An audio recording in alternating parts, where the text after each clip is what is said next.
Good evening and welcome to the City of Helena and Lewis and Clark County Administrative Meeting. This meeting is called to order. Madam Clerk, would you take the roll, please? Before you do that, I'll read the statement. Welcome and thank you for participating in the City of Helena and Lewis and Clark County joint work session. We are pleased to be able to provide this alternative meeting format in an effort to broaden public participation. Please be patient as we may experience technical difficulties during the meeting. We welcome your public commentary during the meeting. Please read the following tips and guidelines for the app usage and your participation. Madam Clerk, would you take the roll, please?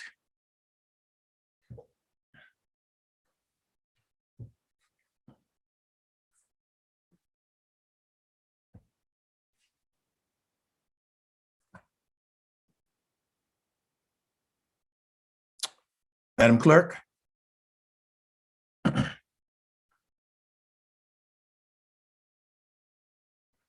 Well, I guess we are experiencing that technical difficulty I just spoke about.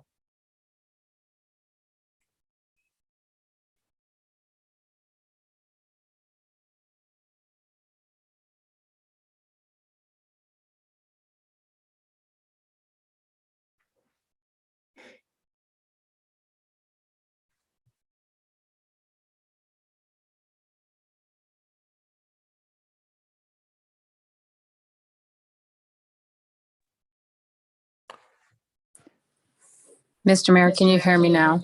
Yes, we can. I sound like the Oz because I'm near a computer. Sorry.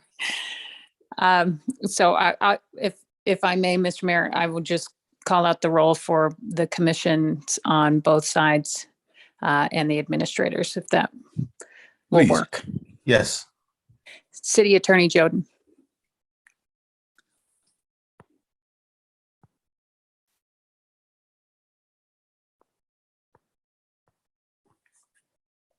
Okay, moving on to the commission. And I apologize, Mr. Mayor, I'm switching computers now, so I'm trying to get all the commission members into the panelists, if you'll bear with me.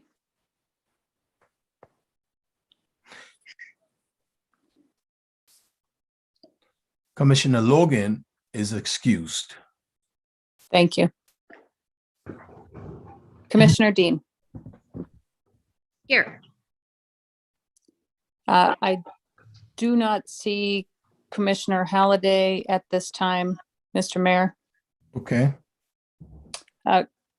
Commissioner Logan is excused for the record. Commissioner O'Loughlin. I'm here. Mayor Collins. Here. County Commissioner McCormick. Hello, I'm here. County Commissioner Hunthausen. Here. County Commissioner Rolfe is in the attendees. I am upgrading him to panelist.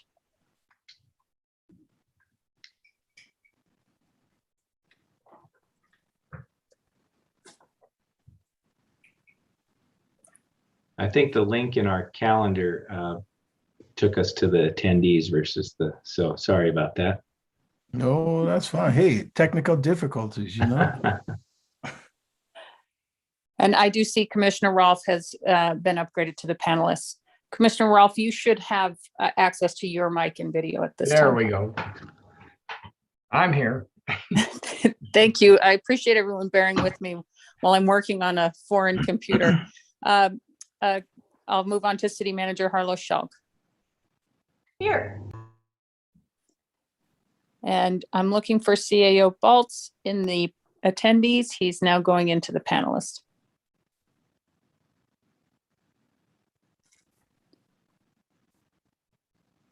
And I believe that's everyone, Mr. Mayor. Thank you, Madam Clerk. Commission comments or questions? What says you, commissioners? Do you have any comments or questions? No, sir. None here. Okay, if not, we will move on to the Helena Regional Sports Center YMCA presentation. You have the floor, Mr. or Madam Representative of the Y.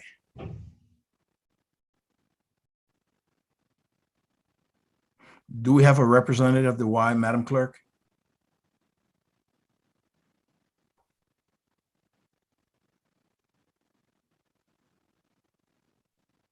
Hello?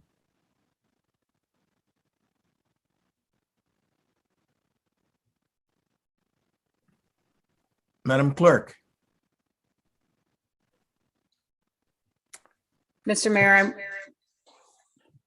upgrading those members now. Thank you. You have All the right. floor, Mr. Tinninger. Sorry about that. I was also in the attendees and looks like I've just been upgraded. Let's see. I think Christy was telling me that the presentation wouldn't upload on your end. So can I share my screen? Am I able to do that? I'm sure with the clerk's assistance, you should be able to. All right. Let's see if I can do this here. There you are. All right, there I am. Okay, well, I'm Ben Tintinger. I am the president of the Helena Regional Sports Association. And I know we have a whole number of other people here from our board and from the YMCA, and they may chime in as we go, although I don't know if they'll have the ability to. So you may be stuck with me. What we wanted to do today was bring you up to speed on where we're at with this project. I know all of you have, to some degree, have heard our spiel and understand what our project is, but I'm going to go through just as quickly as I can because I know you all, time is of the essence here, where we've been and where we are right now and what our ask is of you today. So as you know, we've been at this for quite a while. We back in 2015 organized as a nonprofit group. Since then, we've done a number of due diligence in making sure that this project was going to be a good project and it was going to work for the city of Helena. So we've done a fair amount of marketing study, economic analysis, a preliminary architectural report. And at this point, we are at the point where we would like to start our capital campaign and actually start raising money for this project. So we hired Bannock Group out of Bozeman to go through a process of interviewing local folks and seeing what kind of money we could actually raise. And so we have that report. I think I shared that report with you all in the information that was put out. And so we're here today to basically make an ask. And we did this, you know, when was that? Last spring, last winter? When we came to you all and said, you know, we need the city and the county to be on board with this project in order to move forward. That was reinforced with the study that we just had done by Bannock Group. Let's see if I can make this move forward. Bannock Group, as they interviewed the folks, they found that this project is very feasible, that we can raise the money for it, but that 100% of the people that were interviewed said, you know, we're really willing to give, but we want to know that the community is on board with this and that part of this capital campaign is going to include some public funds of this. So we do have a lot of commitment. I'm going to remind you that our project, the full project, is about 35 million. We know that we can't realistically do that in one fell swoop. So we're going to take on a phase one that's about $19 million. This $19 million project focuses on the pool, competitive pool, as a priority. I think you all are probably heard me say a number of times that Helena is the only AA school in Montana. and I would venture to say a lot of A schools as well that don't have a competitive pool, that we don't have a pool for our swim teams. Now, our swim teams include club teams and our school teams, with the added team of East Helena that's kind of coming into the fold now. So we have teams that are practicing in the existing Helena YMCA 4-lane pool. That gets a lot of demand for it. As you may know, the Helena High boys team won the state championship in swimming last year, and that was with the obstacles that we're faced with right now of not having pool for that. Our Helena Lions swim team, when they hold a home meet, as they're required to, they hold that home meet in Butte. So that's saying something about our community that's not that's not good right now. So in short, what our ask is, and then I'm going to go through, kind of some of the benefits and what the project is actually is. But our ask is, if, and that's a big if we can go out and raise about 40% of the money through grants and through private donations, and if, based on the site that we're located here, which is city property, get the new market tax credits that we think we can get for this project, and raise about $11 million, 10 to $11 million, can we get our public entities to commit to saying, if you raise that kind of money, yes, we'll put this out for a bond, and we'll see if the rest of the community is going to step forward and say, yeah, we think this is important enough to happen in our community. So that's the ask of today, is to get some sort of, and I realize this is a non-binding commitment, because as we go forward, commissions change and people change, and it's not a hard and fast legal commitment, but we need a commitment so that we can go back to these private donors and say, yeah, the city and the county are on board to do this. Let's move forward. So our project is a project that's going to include the Sports and Aquatic Center. It's going to make the YMCA accessible with at parking lot level access to the building, with a lobby and elevator to other spaces. It's going to have those support facilities for the natatorium, which include locker rooms and those sorts of things. And it's going to enhance what the Y does for our community, and that's support kids, throughout the community at any financial level. And as you may know, the Y does not turn away anybody from their services. And so everybody will have access to this pool.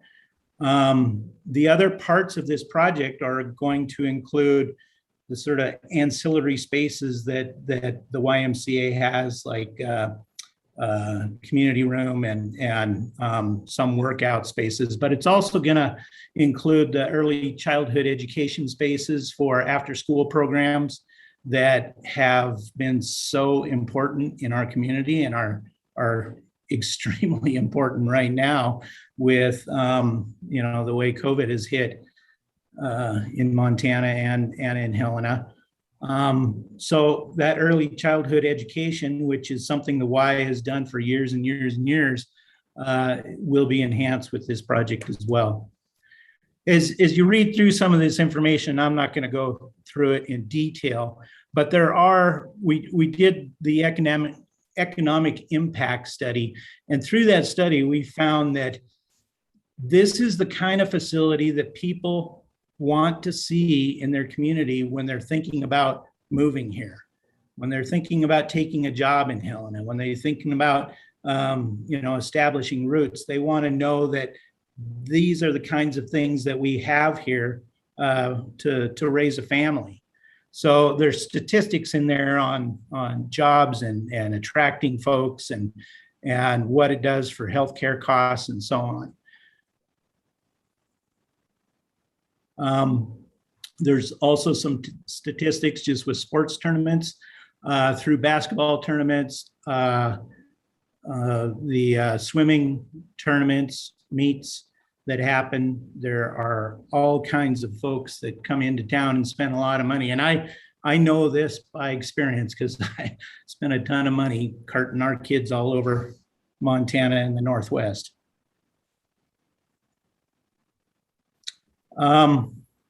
We all know that this is part of the comprehensive recreation plan that was done by Lewis and Clark County and the city recreation Parks and Recreation Board.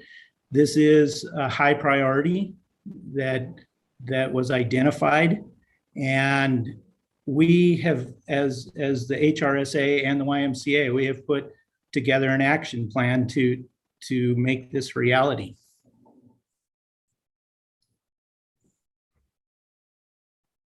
I'm going to page down so we can get to questions. I'm gonna look at our site. I'm gonna go to the drawings that show our site. So our site is Centennial Park. This is owned by the city. The YMCA has a long-term lease for that land that they're at. We looked at a number of different sites all over our community, did pretty extensive site selection process in this. And we really came back to this site because this is the hub of the things that happened in Helena. This is the hub for our trail system and our park system, all the soccer, lacrosse, softball, and everything else that goes on at this site. This is an easy, accessible site for a lot of our community. And it's also an easy destination site for those that have to drive here. Not only that, but this site is within the New Market tax credit area. And so if that is something that we pursue, which would essentially amount to about 20% of the funds that we're looking for in this project, we have to be in a New Market tax credit area. And I'm pretty aware on how that process works. It's difficult and time consuming, but we did that for the independent record building restoration that we are hopefully going to have finished here in a couple of months. The building itself, you can see the extent of it. The red line shows where we will expand out to from the existing YMCA. The phase one potential for this, again, is not only renovation of the existing YMCA, but the addition of the pool, competitive pool, and upgrade of accessibility issues throughout the building. Again, just a potential exterior look, conceptual look of what this might look like on that site. This is pretty early into a concept design. One of the things, if we get these commitments and start raising some funds moving forward, then we'll actually be able to have the design developed to a more detailed view. I'm going to go down real quickly to the cost scenarios here, and you can see what we're looking at is cost summary of the estimates that we've put together for a phase one $19 million project, and then the phase two being about $15 million.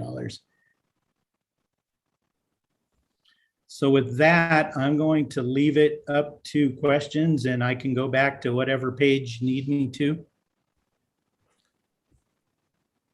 Thank you, Mr. Tindinger. Comments or questions from the commission? City and or county?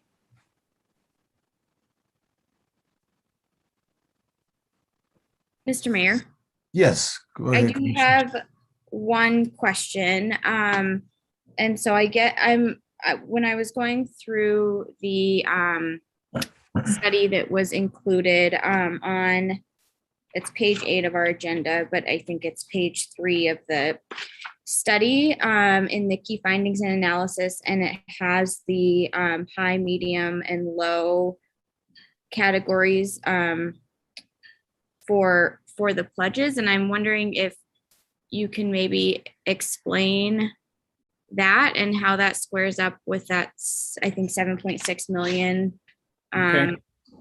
later on. And then I guess if you can talk a little bit more too about what you would be envisioning with a joint city-county bond proposal.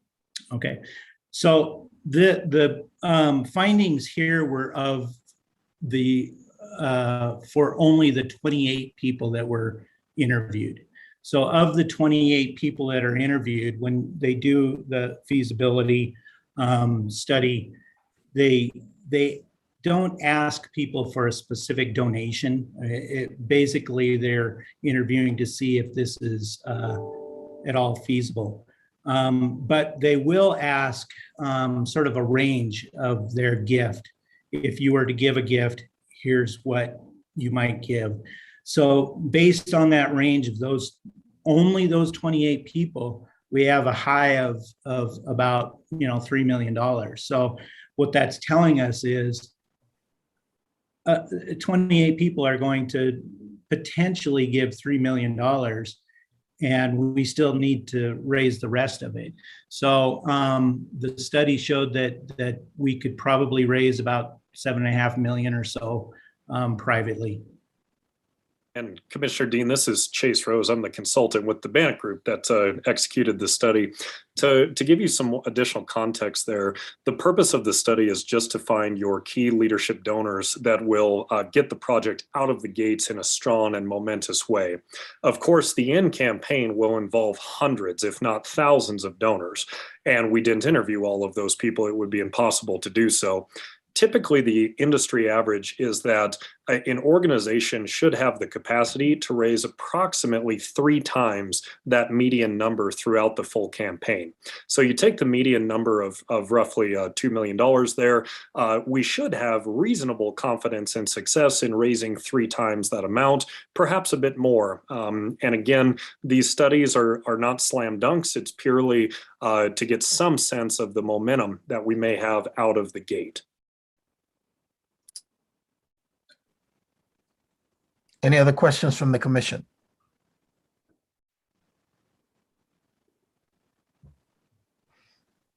Mayor, just maybe one question, then clarifying on this. So am I right? So can you go back maybe to what you're envisioning as far as donor commitment versus what public entities? What was that ratio again? So what we're looking at, and Chase, I'm glad you're on here. I wasn't sure you were allowed to talk yet, but anyways, we want about 40% of the money to come from private donors. About 20% we're hoping will be through the New Market Tax Credit Program, and then it would leave about 40% as a public support.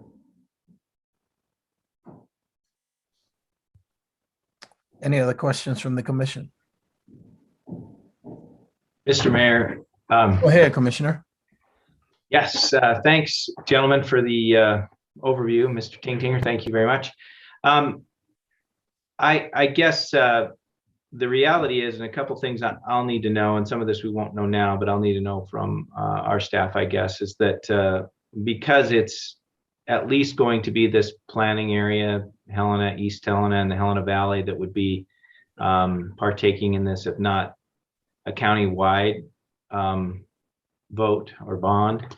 If we got to that point, I would need to know understand the rules around that and what it takes. If there's a state law related to this kind of a measure, can we just put it on the ballot, or do signatures have to be gathered to a certain degree to put something on the ballot?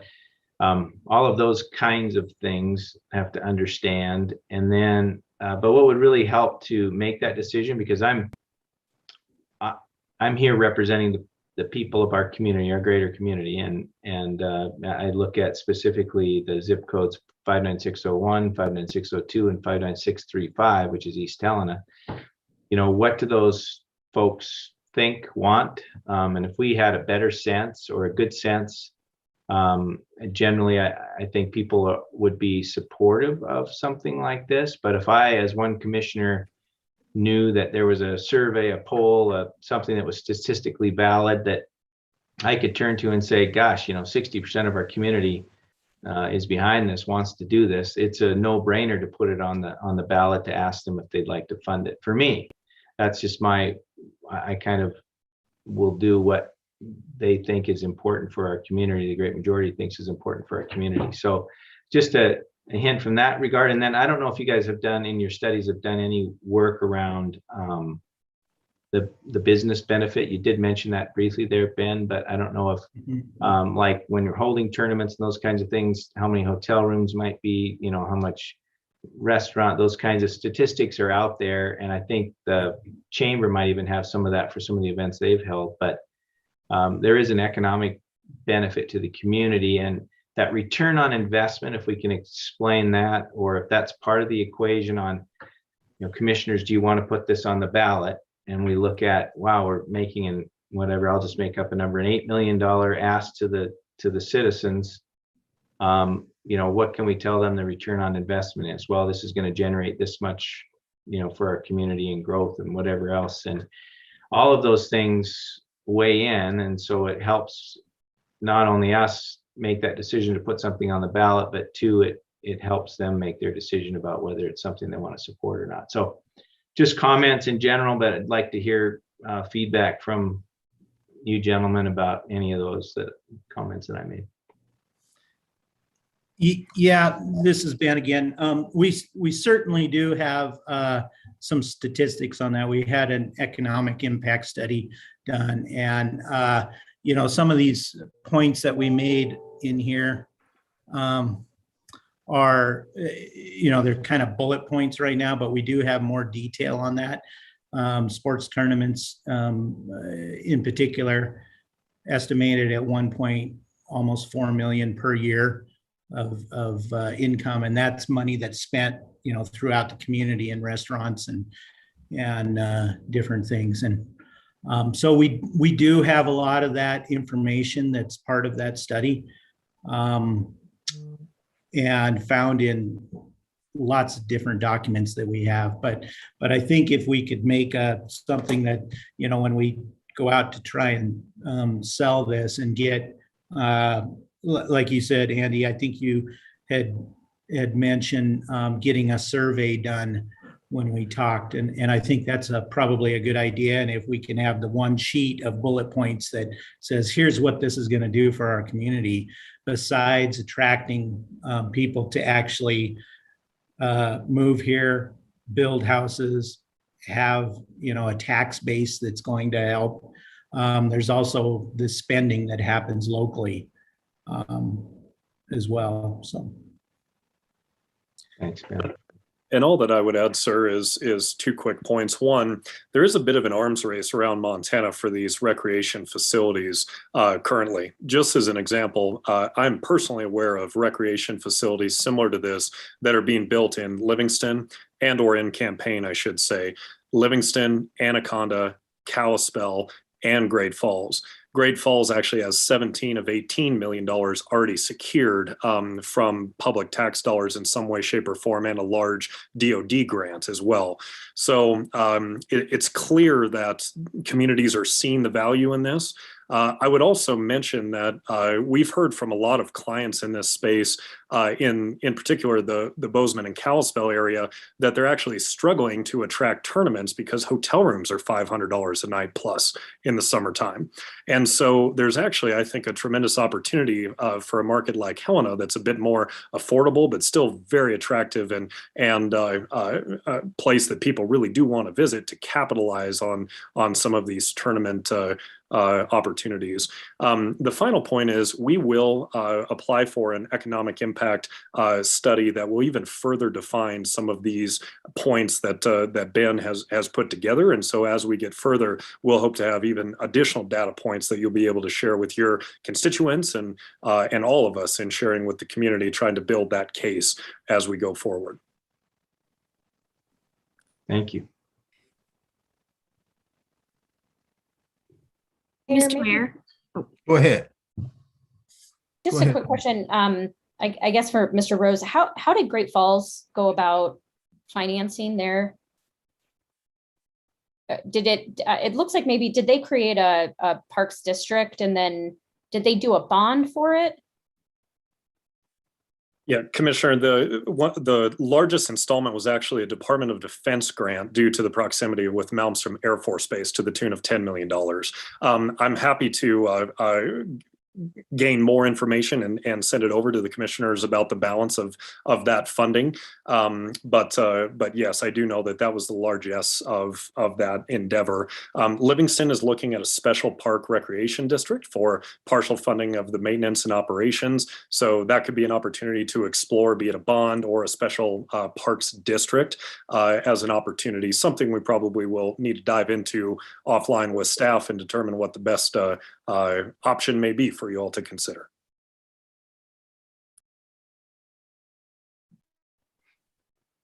Mr. Mayor, Yes, please. I had, I guess, two questions. My first question is, I was looking at the participants and didn't see them, but has MBAC, the TBID, and the chamber been involved in these conversations so far? And if so, what are their thoughts? And then my second question is about, I guess, sustainability and upkeep. I know in a different capacity, I was on the committee when we started planning the Hunt House and Activity Center. And one of the really key decisions in whether Carol would invest in working on and raising the money to keep the pool or not was just that ongoing cost, because it is so significant. And so I'm wondering what the long-term plan would be for that, because obviously we don't want to build something that we can't maintain. Mhm.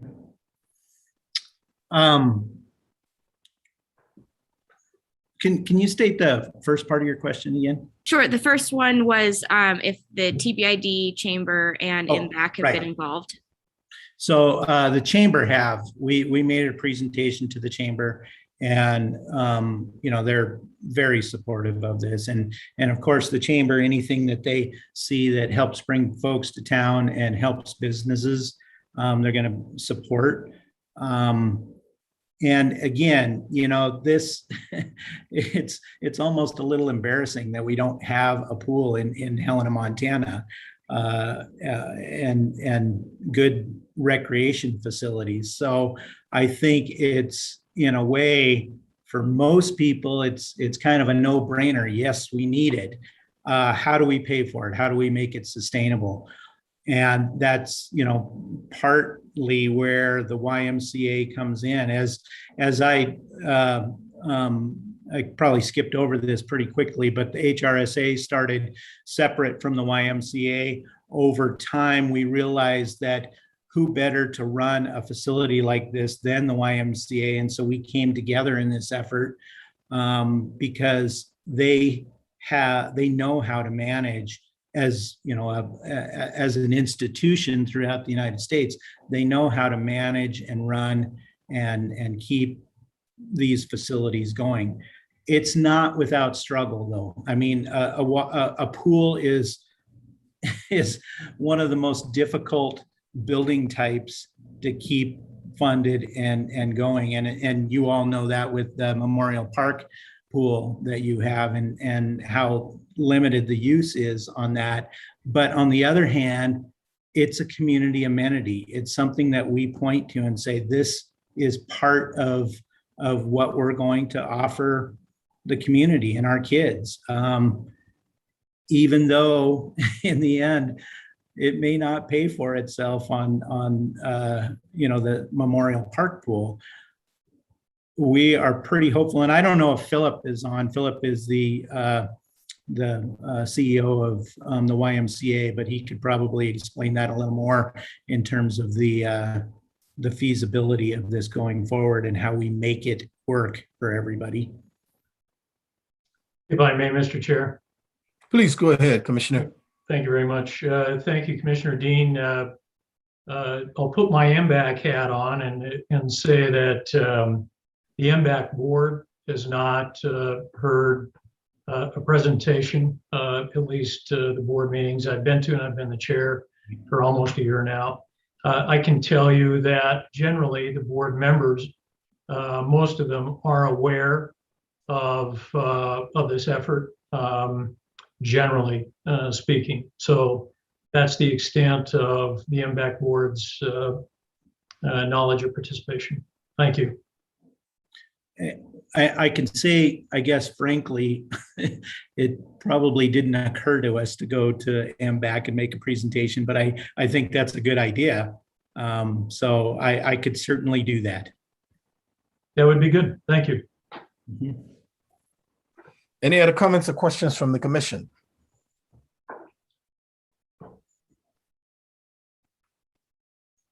Mr. Mayor, Please go ahead, I Commissioner. guess just to all of us in general, and I think I said this last time we had this presentation, is how does the two commissions, how do we get to a decision point? And we could hear this again in 6 months or another year, and we'd all be going, thanks for the presentation. So I'm just more focused on what's next. How do we take the next steps if we're going to? Do we sponsor a survey or a poll? Do we try and find out what our citizens want? Do we ask them to do that and come back to us? I'd like to find out all the intricacies if we ever did get to that point of putting something on the ballot and asking the citizens to participate. What's the law around that? What's I'm talking to staff now. What are the procedures? Do we have to? Is it a process with gathering signatures or not, or whatever, in elections and those kinds of things. So I want to find out that kind of stuff, but I'd like us to get to some decision point around, not that we're going to fund it for this much money, but just what do we do next? How do we find out the next step? How do we take the next step as local Right. governments? And it looks like to me, it's definitely going to be the county commission is going to have to put this on the ballot because it's going to be outside of the jurisdictions of both cities as well, I would imagine. So we're going to have to have it on a countywide ballot, or at least a special election that includes, the Helena Valley and all of that. So Mhm. those are all kinds of questions that I have about how we would do that and, what the process is. So anyway, I'd be interested to hear from other commissioners about their thoughts about getting to a decision point. Mr. Mayor. Go ahead, Commissioner.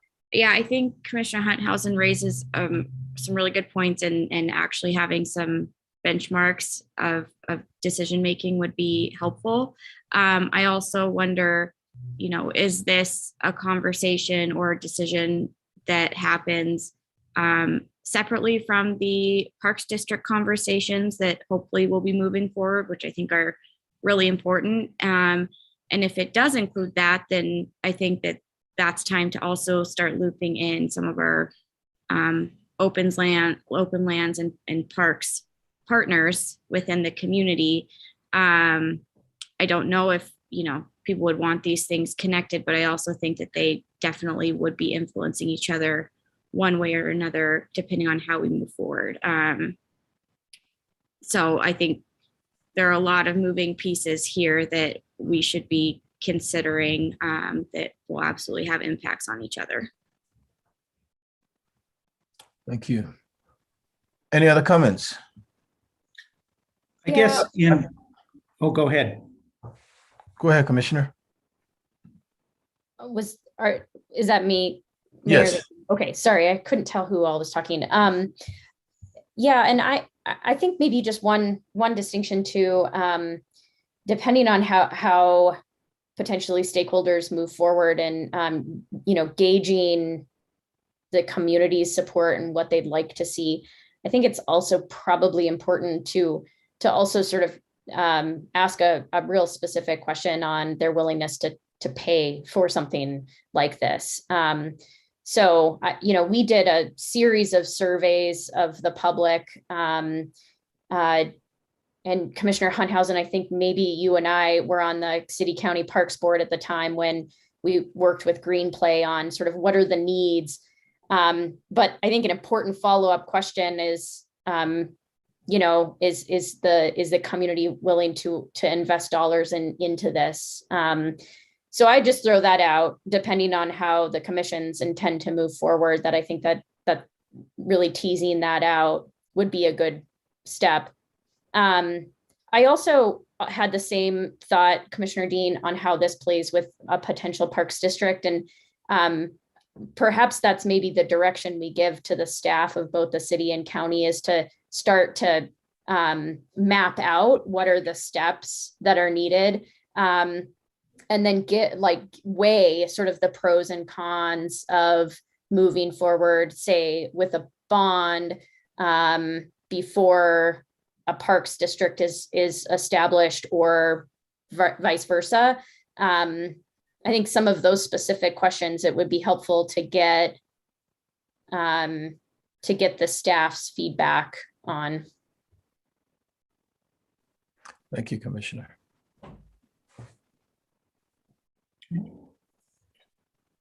Any other? Well, I just wanted to make a final comment, I guess, from our end of it. We appreciate you all listening to us on this. And, I want to just kind of re-summarize the ask. This is a big if. If we go out, we raise the kind of money that we think we can raise, and we have that ready to go, will the county and city or through a recreation district support running a bond for the rest of this? And I think, we will do our due diligence and get some survey work done. But as a longtime community member all my life, I can't imagine if somebody came to me and said, I've got $11 million, can we raise the rest through public funds? And voting against that, voting against to not save that $11 million that we've raised. So I think if we can run some parallel paths here, where we're doing our work over here and raising money, and in the meantime, our public officials can figure out a way to make this happen, I think it'll be a win-win for everybody. Thanks, Ben. Appreciate it. Any other comments from the commission? Well, I think Commissioner O'Loughlin is saying it best. I think we need to task the staff and the district to see how far we can go with this, and start doing the survey of our community to see if they will be able to support that bond also. So I'm in favor of turning this over to to our staff to see how far they can go with it. Do we have any other comments?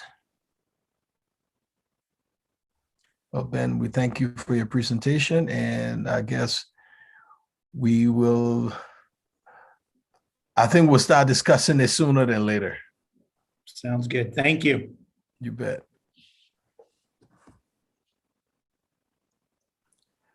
Okay, update on the emergency homeless needs includes updates from United Way and Good Samaritan. Do we have a representative of United Way? Madam Clerk? Mr. Mayor, I'm upgrading those folks that I know to be representatives. If you have not received a panelist upgrade, please raise your hand. I see United Way on. I see just United Way. So, oh, it's gone again. Okay, I see Emily McVeigh, United Way.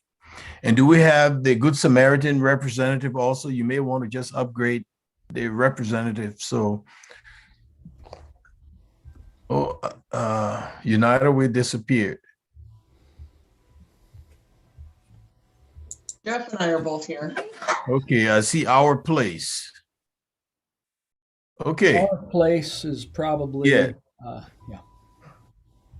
So who's going to take off with United Way? I see two representatives. Who's starting? I can start if I could share my screen. Madam Clerk, would you assist United Way, please?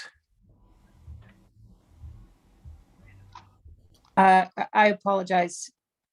Is there a presentation that needs to be shared?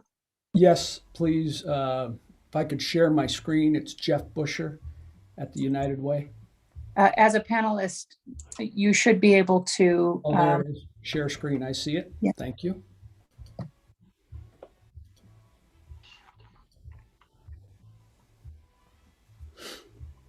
All right. Is that visible for folks? Yes, sir. All right.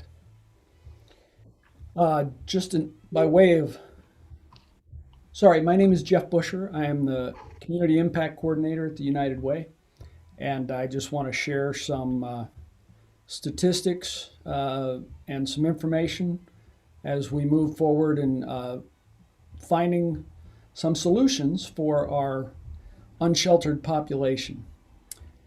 In the last 5 years, Lewis and Clark unsheltered population has gone up 150%. Let's see, there we go. We've gathered some statistics. It costs a lot to do nothing about this issue. Medical costs for unhoused persons are in the neighborhood of $4.7 million based on EMT, emergency room, urgent care visits, those kinds of things.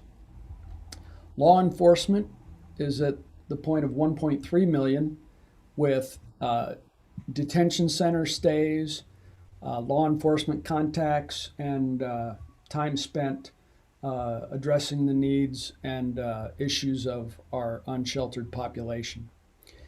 In 2014 to 2016, Gallatin County tracked 8 individuals that were frequent users of systems engagement. That's FUSE. Frequent users who were unsheltered. And they determined the cost per person was $28,000 per year. If they had housed those persons at a cost of $12,000 per year, they would have saved $16,000 per person. And that was just 8 people, not their entire unhoused population. So I do not have all the numbers here, but you'll be familiar with these facilities. We have literally in the thousands of people who are using rent subsidized housing. There are over 400 vouchers being used. The additional vouchers are what we call the ESG vouchers, the emergency shelter vouchers. Is that right, Emily? Just if I say something wrong, let me know. We also have folks like the Red Alder and Eagle Manor that RMDC runs, Rocky. We have facilities for our seniors and disabled, the Guardian, Broadwater, and Fire Tower, Freedom's Path at the VA, and Veterans Affairs also manages vouchers to the tune of about 55 of those a year. In having these conversations, I understand that given all the folks that are in subsidized housing, there are still as many as 3 times the number that are currently housed that would qualify for additional vouchers. So that's pretty significant. Our largest gap in our housing inventory, while we know that some of the upstream causes are affordable housing, we really do not have adequate emergency shelter. Our friends at God's Love put out 25 to 30 cots when the weather gets cold. We really currently have no place to put folks when they have COVID. The CARES funds has funded a program at Good Samaritan. They have used a couple different hotels, and over the past year, they've put at least 120 people families and individuals in hotel stays, as well as an additional 40 that were funded by Good Samaritan. Other ideas that were considered, you see those. And also, you'll recall the COAD rallied to put some folks over at Camp Child during the early COVID situation. There are several models available to address these needs. Models that have been used in other places around Montana: hotel and motel repurposing, a warehouse or gym, repurposed retail space has even been used. And as our friends in Missoula have found, they've used an outdoor shelter. And we've talked a little bit about that option. Ultimately, it's up to the community leaders and to determine the nature of the site, and that'll be based on our assets. If we had an empty hotel sitting vacant, ready to use, obviously we could use that, but we have to continue to look at our assets, look at what is available in our community, and then adjust to that. But regardless of the delivery method, whether it is a repurposed hotel, whether it is a campsite, whether it is a warehouse, whatever the site is, it doesn't change how we will address the needs of the unsheltered folks. Whoops, sorry. The delivery model of services will remain the same, and that is the housing first model and the continuum of care. Just briefly, the housing first rationale demonstrates that housing a person first meets their most basic needs. And once they are stable, they can address other issues in their lives, whether that is substance abuse, mental health, just getting a job, whatever that might be. And when people are involved in this process and have a voice in their future, they are always more successful in moving forward with their goals in life. Housed people have greater access to the needed services. Often, services, if a person is unhoused, the service providers can't find the person to deliver services. Some national figures show that rapid rehousing has a 75 to 90% success rate. Permanent supportive housing has a 98% success rate. And these success rates are based on successful permanent lodging. This is what they see as successes with those programs. Continuum of care is important because we provide client-centered services that lead to permanent housing. And we address subpopulations, for example, survivors of domestic violence, substance abuse disorders, and mental health issues. So targeting specific services to those individuals. Continued coordination of services also improve our success rates. It's important that we have accurate shared data, and we have that through the coordinated entry system, and we share that across our community. Front door agencies then direct clients to customized options. For example, do they go then to an emergency shelter, rapid rehousing, some sort of transitional housing shelter, or permanent supportive housing? Based on our weekly meetings, we don't have enough of any of these, but the one that stands out the most is we lack is emergency shelter. Having these services minimizes frustration of clients, and by doing these services and having this continuum of care, we're able to identify and quantify the gaps we have in our community. I'm not going to read all these to you, but we are having a meeting this week with several of these folks to invite them and bring a number of them alongside us as potential service partners in our community. And they are grouped in kind of specific areas of, For example, addiction services, employment services, low-income housing. So we have a number of partners we want to bring up alongside us to provide the services to these folks. So what can we do as a community? Our solutions are determined by our partnerships. How the city and county, and by the way, I've been in conversation with our friends in Billings, our friends in Bozeman, Missoula, across the state, and my question to them is, what has led to the successes you have had? And it is the partnerships. When the city and county can work together, when state and federal funds are tapped and applied where most needed, when local nonprofits and support services are communicating, when local businesses and healthcare are involved in the process, folks are seeing success. And I'll end with this slide. Homelessness is not a choice. It is a lack of choices. Now, I need to pause. I didn't at the right slide, and give Teresa Ortega an opportunity to talk with you for just a moment about some options that we have been looking at recently. So Teresa, I'll turn So it is over. United Way done with the presentation? Yes, Okay, thank you. I'll stop sharing. Ms. Ortega, you have the floor. Thank you. Good afternoon, Mayor Collins, City and Good County afternoon. Commissioners. As usual, it's good to talk to you again. We've got a few updates. I'm sorry I couldn't get more to you before this meeting, but we just had some opportunities jump up at us as of Friday last week.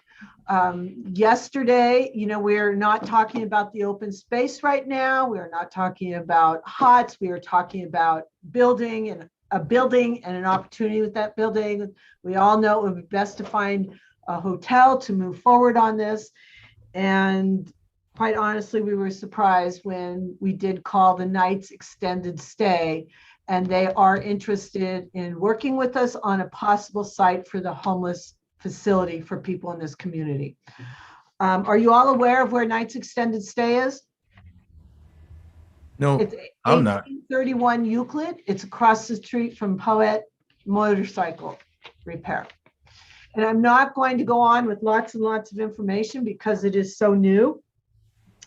But the owner is interested in talking to us about a sale of that. We'd have to get more information and present it to you. There are 13 rooms there. There is the penthouse on top, which is a large studio place as well. It's always full. We wouldn't need to worry about that, but it would suit our needs quite well with the 13 rooms. Right now, Ara is averaging about 13 rooms in the hotel that she works through with her clients. It comes with the vacant lot next to it. And it also, I'm just going to give it a few highlights. It comes with the vacant lot next to it, which something could be done. And we're always looking for sustainability of a project as well. It also comes with the coffee shop that's on the property as well, which is income for the operation as well. Tom is his name that owns it. We had a great conversation about what we're looking to provide out of there and the services, who he immediately got excited about it because it was a ministry working with people who are homeless. So I think there's a lot of room to talk about that. Let me jump back a minute so I can't forget. There are 7 kitchenettes. There are 6 efficiencies. There's air conditioning, heating in the units. It's an older place. It really runs quite well. And as I went through all the bills with him, I went through what is needed in the place, the plumbing, the electrical. He says it runs pretty well right now for being as old as it is, minimal problems. He's had annual checks going in there for the electrical and the plumbing and all that we would need to know about. So we are going to put a plan together to try and get to you within the next couple of weeks. I'd like to hear if you have any more questions on this to see if this is a possibility. It is about almost 2 miles from town, about a 4-minute drive. So it is close enough. It is not in the middle of a residential area where there's going to be disruption or concern about people moving in there. which if most of you know where that space is, I think it'd be good, but it's close enough to get to different locations for food and whatever needs might be. So that's the most current that's come up. As far as I've been working on, I don't know, Jeff, you wanted to add any other options that have come up? I know Rachel sent an email around about some what are called pallet homes. Can I answer any questions about that? Thanks, Ms. Ortega. Questions or comments from the commission?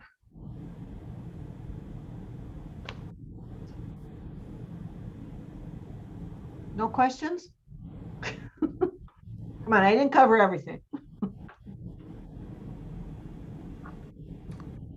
I guess, Mr. Mayor, Go ahead, Commissioner. I'm just curious. I know previously when we'd been talking, you'd had kind of some budgets worked out.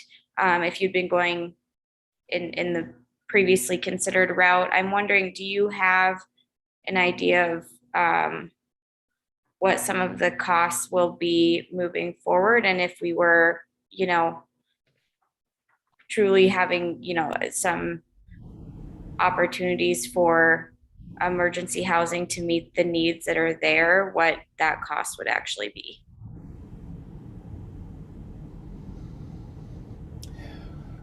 Madam Ortega?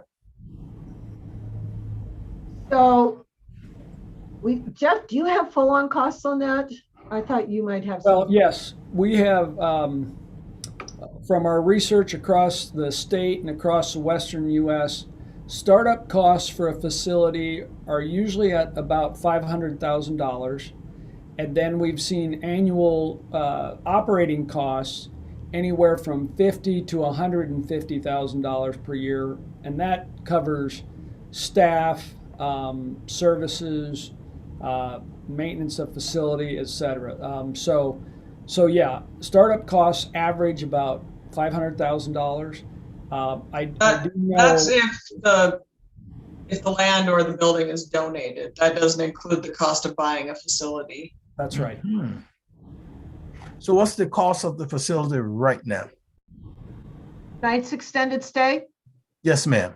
Okay, when I talked to Tom about this, he just shot out right away 800,000, 799, 800,000 for the whole facility, the extra lot, and the business that's on site.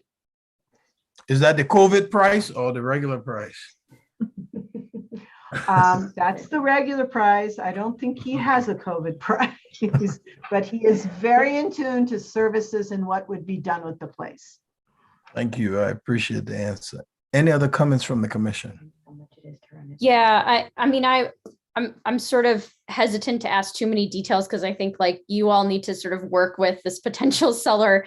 But I am just really, and I think we've asked this question before, is sort of who ultimately is going to be providing the services for those. And Teresa, is the intent that Good Samaritan would provide those services, and what is, you know, how are you all thinking about your capacity for that? Or is it someone else?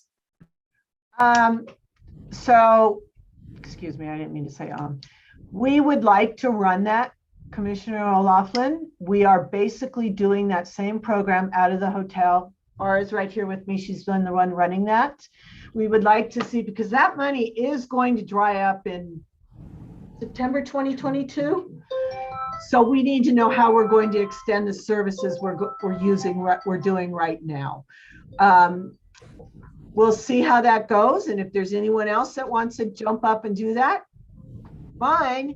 But we would like to move forward on that and provide those services. And what else did you ask? I'm sorry.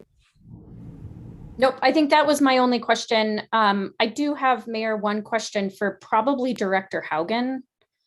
Go ahead, Commissioner. So Sharon, I don't know if you know this yet, if they've shared information. I know that the Department of Commerce was in front of the ARPA Commission, I think last week, providing details on the ARPA home funding.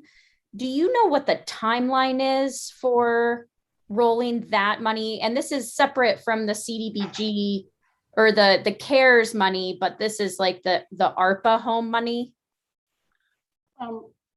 Mr. Mayor, Commissioner O'Laughlin, I do not have that answer, but we will check tomorrow or when we can get a hold of Commerce, and we can forward that information to both the City Commission and the County Commission and find out what we can, if that would be okay. So, Thank you. not a problem. Commissioner, are you done? Okay. Yes. Do we have any other comments or questions from the commission?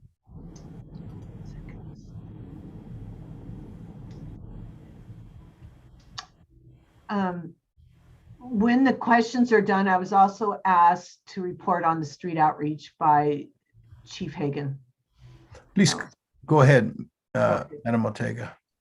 Okay, thank you. So our street outreach position, we've been without a staff for almost a month now. We've been trying to find someone. It looks like we may extend an offer tomorrow. We're very excited about someone coming in to work that project who has lots of experience, a certified peer support and licensed person. I just need to make something very clear that street outreach is not a crisis response. We are there to prevent crisis and to provide options for people to move on to the services that they need. I know there's been some confusion about that. So, and if there is a crisis, we really work to call the CRT or whoever may be able to come and address that crisis. It's been very successful. We've worked together with many agencies to get the individuals without a roof over their head. That's all that is served in that grant, is someone without a roof to the services they need. So if there's any questions about that, I'd be happy to field those as well.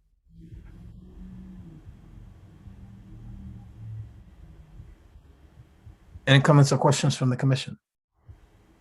Mr. Mayor. Go ahead, Commissioner. Thank you. So Teresa and Ara, just a question about kind of how this works. So a person that is on the street or close to homelessness that you need to have an outreach response to, what's a typical situation? I mean, that person may need mental health support. They may need connection to housing. They may need connection to, they may not have a social security card, for example, or they may not have a connection to a healthcare provider. So I'm sure you see the whole range of things, but in that process, what typically happens? Learning about the person, and then how do you go about that, and how does that work, and what's the level of need? Is there, you're doing that on top of what you do already? How much time does it take? Just give us kind of a sense of how that works. I'm going to turn that over, Commissioner Hunthausen, I'm going to turn that over to Ara to answer, but I do want to add that that position builds in with our other positions at Good Samaritan in our place, so that there's a step level from the street, from nothing to the next level of services that person needs. So I'm going to turn it over to Ara, since she's kind of been covering for that since we've been out of staff there. So if the street outreach goes out, they would just talk to the person, get to know a little bit about their story, what's going on, and things kind of come up. So if they don't have shelter, try to find a place for them to go, like God's Love, or bring them to Good Sam's to see if there's a room available. If not, getting them a tent and a sleeping bag, helping find a spot for them to go. If they need help setting that up, we can help do that. And then when you're just talking to them, everything comes about. So if they do need that ID, social security card, calling our place, setting up an appointment, we can go and pick them back up, since we know where their spot is, wherever they're going to stay that night, and taking them the next day, calling around if they need mental health, getting them an appointment at Purview or the Center for Mental Health. Sometimes I call the peer support at the Center for Mental Health and get him, he'll actually come to them and get them going with the center, which helps. And the times vary on each situation. Sometimes I could spend 30 minutes, sometimes it could be a couple hours. I mean, it's just depends on where the person's at and what their needs are. So that person right now, you might house in a hotel room, or they might stay at God's Love. Those are kind of your options at this point, or if, unless it's domestic violence issue or something like that, that may be a different scenario. But it could be, but we get a lot of calls for that too. They don't have room, and so we've put quite a few of those situations in the hotel. okay. Something I think is important to add too is what we didn't expect to see, that we were finding many, many people on the streets that were sick and needed to get to medical care. So we've helped them get to the hospital and tried to find them a place afterwards so that they're safe and warm in a clean environment. So, and once the street outreach has served someone and they're housed, that's when they're done, correct? Yeah. So the street outreach, they are only allowed to work with people that do not have a roof over their heads. So that will include a camper if there's no water or electricity to that. So it's on the street in a camper. They cannot work with people at a shelter or that are housed at all. That's where the grant draws the line with that. So that's grant generated, those rules. To a shelter, they can't work with them anymore. Another point is there have been, since last year and a half, I believe the number is 85 people that have been touched by the street outreach in some way or another to get their life moving and to meet their needs at that point in time. It's been a lot to see someone to get to the next step from the street level, because when they're on the street, they are destitute. They feel like giving up. And how can you sit and think if you're on the street and you're trying to defend yourself from theft and harm, when the street outreach gets out and talks to them, it kind of helps them start planning what they're going to do. And we've seen that time and time again. So we got a call one day. It was below freezing out. A police officer called, said that there's a guy underneath the bridge kind of by Exploration Works. He's in a wheelchair, but he's laying on the ground and literally freezing to death. And so Ryan went out there. The guy had urinated because he couldn't get up. And so all of the sheets and sleeping, the blankets and sleeping bag he had was soaking wet. Ryan literally picked this guy up, put him in his vehicle, called me. We got him into a hotel. He had to throw away all of that bedding. I mean, it wasn't salvageable. He took him straight to Good Samaritan, got him clothing, a couple of sets of clothing, took him to America's Best, and we got him situated that night with food and everything he needed to get cleaned up with, get new clothes. Yeah, well, he had the electric wheelchair, but it didn't go very fast, or the battery, he would have to stop every few businesses to charge up the battery with. So then once we had him in the hotel, Ryan couldn't work with him. And he came with me. We got him. He had frostbite on like 8 of his fingers. He had a couple of fingers that were taken off due to the frostbite. Every week he had 2 appointments at St. Pete's to get his legs scraped this much on his thigh to get the frostbite removed off of it. So that the primary goal with him was to keep him in the hotel right now to work on getting him stable enough physically where we could move on and see what else was needed. And now he's up at a nursing home, a really nice one. We had a donor come and replace the battery in his wheelchair.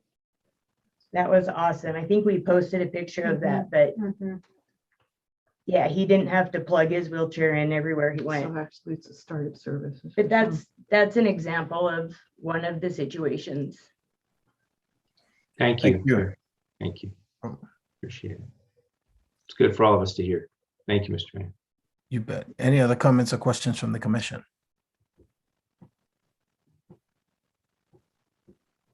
Okay, thank you.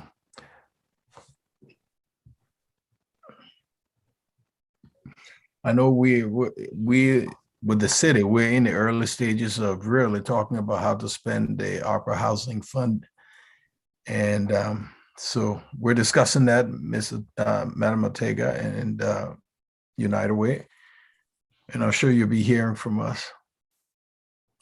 Okay, we will get something put together within the next 2 weeks for you. Okay, thank you. Any other final comments from the commission? Thanks again for the presentation. What's our next agenda item? Okay, any final comments or questions before we move on to the next item? I'm looking for my agenda item right now.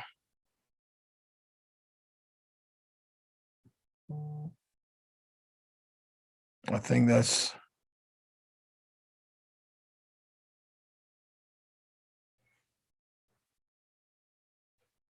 okay.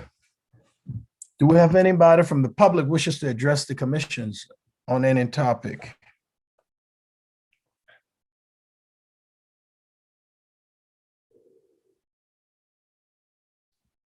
Madam Clerk, do we have any anybody from the public with a raised hand or anything?